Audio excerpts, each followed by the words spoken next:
Matapos namang isa pelikula ang buhay ni na General Luna at Goyo Gregorio del Pilar, ang kwento naman ng dating presidente na si Manuel Luis Quezon ang bibigyang buhay sa big screen. Kung sino ang aktor na gaganap bilang ama ng wikang pambansa, kilalanin sa Showbiz Report na ito.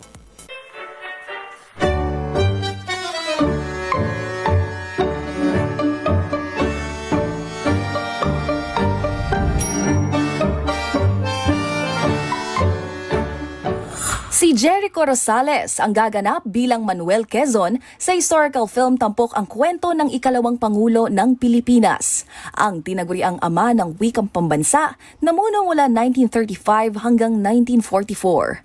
Taong 2018 pa nang huling nasilayan sa big screen sa Eco nang bumida ito sa romantic drama na The Girl in the Orange Dress. Ang pelikula na pinamagatang Quezon ay third installment ng Bayani Verse ng TBA Studios mula sa direksyon ni Gerald Tarog na siyang nasa likod ng General Luna na ginampanan naman ni John Arcilla noong 2015 at Goyo ang batang general na pinagbidahan ni Paulo Avellino taong 2018. Makakasama ni Jericho sa historical biopic si Mon Confiado na muling gaganap bilang Emilio Aguinaldo.